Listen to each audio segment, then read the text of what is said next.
ಮಾಡಲಾರ್ದೇ ಈ ತಾಲೂಕಿನ ಶಿಕ್ಷಣ ಸಂಸ್ಥೆಗಳನ್ನ ಬೆಳೆಸುವಲ್ಲಿ ದೇಶಮುಖ್ ನಂತರ ಕೊಡುಗೆ ಕೊಟ್ಟದನ್ನೋ ಕಾರಣಕ್ಕಾಗಿ ಈ ಭಾಗದಲ್ಲಿ ಶಿಕ್ಷಣದ ಪ್ರಸರಣ ಆಗಿದೆ. ನಮ್ಮ ಮಿತ್ರರು ಕೇಳಿದ್ರು, ಪತ್ರಕರ್ತರ ಮಿತ್ರರು ಎದುರುಗಡೆ ಅದಾರ ನೋಡ್ರಿ, ಖಾಸಗಿ ಶಿಕ್ಷಣ ಸಂಸ್ಥೆಗಳು ಇವತ್ತು ಖಾಸಗಿ ಶಿಕ್ಷಣ ಸಂಸ್ಥೆಗಳು ಅಂತ ಹೇಳಿದ್ರೆ ಒಂದು ರೀತಿ ಯೋಚನೆ ಮಾಡುವಂತ ವರ್ಗ ಸೃಷ್ಟಿಯಾಗತ್ತೆ. ಆದ್ರ ಬಿಜಾಪುರ ಜಿಲ್ಲೆ ಮಾತ್ರ ಅಲ್ಲ, ಇಡೀ ಕಲ್ಯಾಣ ಕರ್ನಾಟಕದ ತುದಿ ನಾವು ಈ 40 ಇಲ್ಲಿ ಒಂದು ಶಿಕ್ಷಣ ಸಂಸ್ಥೆ ಸ್ಥಾಪನೆ ಮಾಡಿ ಅವತ್ತು ಶಿಕ್ಷಣ ಪ್ರಸರಣ ಮಾಡಿರ್ಲಿಲ್ಲ ಅಂದ್ರೆ ಈ ಭಾಗದ ಜನತೆ ಎಲ್ಲಿರ್ತಿದ್ರು ಅಂತ ಯೋಚನೆ ಮಾಡಿ. ಈ ಸಂಸ್ಥಾದಾಗ ಕಲ್ತವ್ರು ಏನು ದೇಶಮುಖರು ತಮ್ಮ ಜಮೀನನ್ನ ಕೊಟ್ರಲ್ಲ, ಅದಕ್ಕಿಂತ ದೊಡ್ಡ ಪವಿತ್ರ ಕಾರ್ಯ ಯಾವ್ದಾರು ಇತ್ತಂದ್ರೆ ಇಲ್ಲಿ ಶಿಕ್ಷಣ ಸಂಸ್ಥೆ ಸ್ಥಾಪನೆ ಮಾಡಿ ಈ ಮುಂದಿನ ಪೀಳಿಗೆಗೆ ಮಾತ್ರ ಅಲ್ಲ, ಇನ್ನು ಎಷ್ಟು ಪೀಳಿಗೆಗಳಿಗೆ ಒಳ್ಳೇದಾಗುವಂತ ಶಿಕ್ಷಣದ ಪ್ರಸರಣವನ್ನ ಮಾಡುವಂತ ಕೆಲಸ ಮಾಡ್ಯಾರ ಅನ್ನೋ ಕಾರಣಕ್ಕಾಗಿ ಇವತ್ತು ದೇಶಮುಖರಿಗೆ ಸ್ಮರಿಸ್ಕೊಳ್ಳಕತ್ತೇವಿ. 5,000 ಎಕರೆ ತೊಗೊಂಡವ್ರು ಎಲ್ಲಿದಾರ ನನಗೆ ಗೊತ್ತಿಲ್ಲ, ಆದ್ರೆ ಶಿಕ್ಷಣ ಪಡೆದವರು ಇಲ್ಲಿ ಅವರ ಜೊತೆ ಒಡನಾಡದವರು ಈ ಕಾರ್ಯಕ್ರಮದಲ್ಲಿ ಉಪಸ್ಥಿತರಿದ್ದೀರಿ, ಅವರನ್ನು ಸ್ಮರಿಸ್ಕೊಳ್ತೀರಿ ಅನ್ನುವಂಥದ್ದು ಈ ಶಿಕ್ಷಣದ ಮಹತ್ವವನ್ನ ಹೇಳುತ್ತದೆ ಅನ್ನುವಂತ ಮಾತನ್ನು ಈ ಸಂದರ್ಭದಲ್ಲಿ ಹೇಳ್ತೇನೆ. ನನಗೆ ಹಂಗ ನೋಡಿದ್ರೆ ದೇಶಮುಖರ ಬಗ್ಗೆ ಕೇಳಿದ್ದೀನಿ. ನಮ್ಮ ಈ ಜಿಲ್ಲೆಯ ಹೆಮ್ಮೆಯ ಸಂಸದರಾಗಿರುವಂತ ರಮೇಶ್ ಜಿಗಜಿಣಗಿ ಅವರು ಯಾವಾಗ ಈ ಜಿಲ್ಲೆಯ ಜನತಾ ಪರಿವಾರದ ರಾಜಕಾರಣ ಬರ್ತದೆ, ಎಲ್ಲಿ ನಡೀತಿದ್ರೆ ದೇಶಮುಖರ ಜೀವಂತ ಇರುತ್ತಾನ. MS ಪಾಟೀಲ್ ಹೇಳ್ರಿ, ಯಾರಿದ್ರು ಓಡಿ ಬರ್ಬೇಕಾಗಿತ್ತು 40 ಬಿಜಾಪುರ ಜಿಲ್ಲೆಯ ತುದಿ ನಾವು ಎಲ್ಲಾಕ ಮ್ಯಾಲದೆ 40 ಆದ್ರೂ ಎಲ್ಲ ಇಡೀ ಜಿಲ್ಲೆಯ ಜನತಾ ಪರಿವಾರದ ರಾಜಕಾರಣ ಹೆಂಗ್ ನಡೀತಿತ್ತು ಅವಾಗ ದುನಿಯಾ ಗೋಲ್ ಹೇ, ಎಲ್ಲಿ ಅದು ತಿರುಗುತ್ತೆ, ಎಲ್ಲಿ ತಿರುಗುತ್ತೆ 40 ಸುತ್ತೆ ತಿರುಗುತ್ತೆ ಅಂತ ಹೇಳಿ ಆ ಮಟ್ಟದಲ್ಲಿ ಬರೇ ದೇಶಮುಖರು ಬೆಳಿಲಿಲ್ಲ, ದೇಶಮುಖರ ತ್ಯಾಗ ಬಲಿದಾನ ಅದು ಬೆಳಿಲಿಲ್ಲ. ನಿಜವಾಗ್ಲೂ ಬೆಳೆಸಿದ್ ಏನು ಅಂತ ಹೇಳಿದ್ರೆ ಮುಂದಿನ ಪೀಳಿಗೆಗೆ ಆಗುವಷ್ಟು ಯುವಕರನ್ನ ಬೆಳೆಸೋದ್ರು ಅಂತ ಹೇಳಿ. ಇವತ್ತು ನವದಗಿಯವ್ರು ಇರ್ಬೋದು, ತಡಸದಂಡ ಅವ್ರು ಇರ್ಬೋದು, ಇವತ್ತು ಅಂಗಡಿಯವ್ರು ಇರ್ಬೋದು, MS ಪಾಟೀಲ್ ಇರ್ಬೋದು. ನೋಡ್ರಿ, ಇವತ್ತು ಈ ಭಾಗದೊಳಗೆ ನಾಯಕರಾಗಿ ಬೆಳಿಬೇಕು ಅಂತಂದ್ರ ಕಾರಣ ಏನು? ಬಹಳ ಜನ ಹೇಳುವುದು ಏನಂತ ಹೇಳಿದ್ರ ಆಲದ ಮರದ ಕೆಳಗೆ ಹುಲ್ಲು ಹುಟ್ಟಲ್ಲ ಅಂತ ಹೇಳ್ತಾರೆ. ಆದ್ರೆ ದೇಶಮುಖರ ಆಲದ ಮರ ಆಗ್ಲಿಲ್ಲ, ಹಣ್ಣು ಬಿಡುವಂತ ಮರವಾಗಿ ಬಹಳ ಒಳ್ಳೆಯ ಫಲವನ್ನು ಕೊಡುವಂತ ಕೆಲಸ ಮಾಡಿದ್ರು ಅಂತ ಹೇಳಿ ಈ ಭಾಗದಲ್ಲಿ ನಮ್ಮ ಮಾಡಗಿ ಬಸನಗೌಡ್ರ ಇವತ್ತು ನೀವು ಅಧ್ಯಕ್ಷ ಆಗ್ಬೇಕು ಅಂತ ಹೇಳ್ಕೊಳ್ಳೋದು ಯಾವುದು?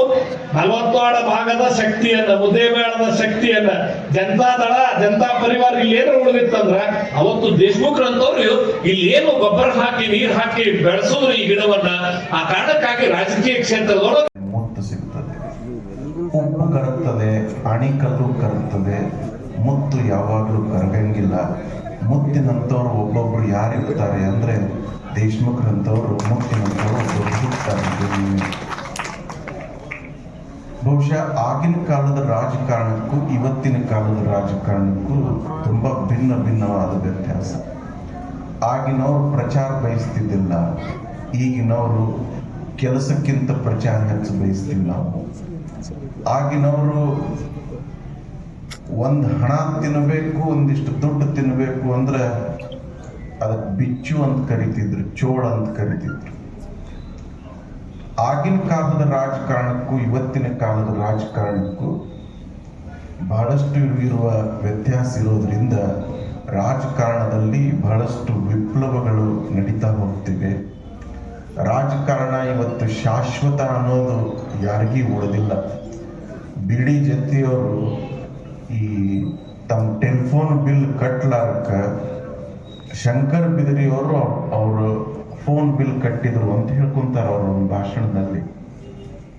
ಅವಾಗಿನ ರಾಜಕಾರಣಿಗಳು ₹1 ಹಣ ತಗೋಬೇಕಂದ್ರೆ ಅಷ್ಟು ವಿಚಾರ ಮಾಡ್ತಿದ್ರು. ಇವತ್ತು ರಾಜಕಾರಣ ಅಂದ್ರೆ ಮೊದಲಿನ ತರದ ರಾಜಕಾರಣ ಉಳಿದಿಲ್ಲ. ಅಂತ ರಾಜಕಾರಣ ಈ 4 ವರ್ಷದೊಳಗನೆ ಅದು ದೊಡ್ಡ ಪ್ರಮಾಣದಲ್ಲಿ ತೀರ್ಮಾನ ನಡೀತಿತ್ತು. ಅದು ಬೆಂಗಳೂರಲ್ಲಿ ಹೆಂಗೆ ಕ್ಯಾಬಿನೆಟ್ ನಡೀತಿತ್ತು, ಈ 4 ವರ್ಷದಲ್ಲಿನೂ ಒಂದು ಕ್ಯಾಬಿನೆಟ್ ಪಾಸ್ ಆಗಿಂದ ಇಡೀ ಜಿಲ್ಲೆಗೆ ಹೋಗ್ತಿತ್ತು. ಅಂತ ರಾಜಕಾರಣವನ್ನು ಮಾಡಿದ GS ದೇಶಮುಖರು ಈ ನಮ್ಮ ನಾಡು ಕಂಡ ಅಪರೂಪದ ಅಪ್ರತಿಮ ರಾಜಕಾರಣಿಗಳು GS ದೇಶಮುಖರು. ಆ ರಾಜಕಾರಣವನ್ನ ದೇಶಮುಖರ ಹೆಸರದ ನಂತರ ಆ ಸ್ಥಾನಕ್ಕೆ ಬಂದವರು ವಿಮಲಾಬಾಯಿ ದೇಶಮುಖರು. JS ದೇಶಮುಖರಿಗಿಂತ ವಿಮಲಾಬಾಯಿ ದೇಶಮುಖರ ಹೆಸರು ಹೆಚ್ಚಾಗಬೇಕು ಆ ಕಾಲದಲ್ಲಿ.